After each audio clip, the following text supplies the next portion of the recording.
Hello guys, this is Amazing X-Men issue number 17. I really like this cover and I wish I can make a poster from this one, and I will hang this one in my wall, in my back wall, and it will be really great. So anyway, this is a dream. I don't know when it's gonna come true because I'm searching for a good poster printers, good sites. Anyway, so here we are with Amazing Explanation number 17 review from comicbind.com, and this is given by Matt Inferiorego Elfring. So the new Juggernaut is revealed.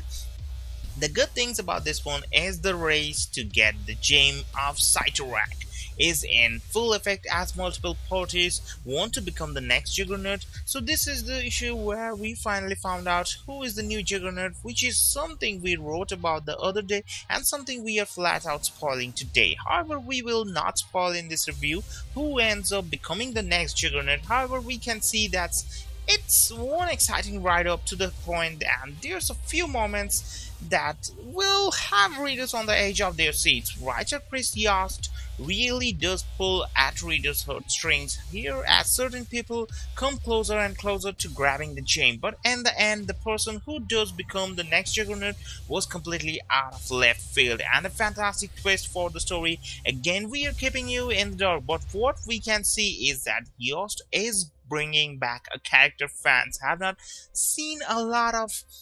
All in all, it makes a lot of sense to have this person be a part of this because they do have a big prior connection to the X-Men and they fit what Cyttorak wants in an avatar. This story and particularly this issue were really big for bringing Cain Marko back into comic books, since he spent quite a bit of time gardening.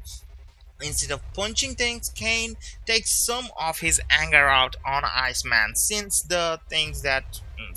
he thinks the X-Men killed his half-brother Charles Xavier. Cain gets a little bit of relief in knowing that it wasn't the X-Men that killed Charles but just Scott Summers. Hopefully that means we're going to see those two battle is out in upcoming months. The best moment in this issue is the face-off between Cain Marko and Colossus. To the reader, it seems like both of them are there to get the power back, but they slowly come to realize that they are both actually there to destroy it. It's a fantastic scene seeing these two guys fight each other, although not extremely believable scenes.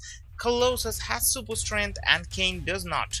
Regardless, that moment where they both realize what is happening and when it seems like they're on the same side is pretty awesome. The bad things about this one is, once again, I'm a bit split on George Fornes.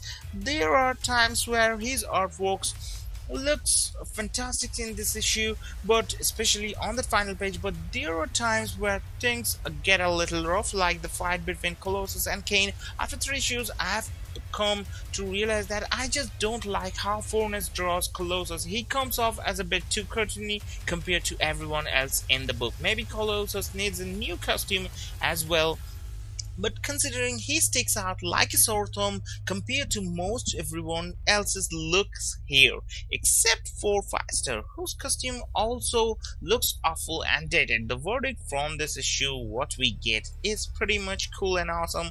That is, Amazing X-Men flips the script on readers and leaves them with a fantastic ending.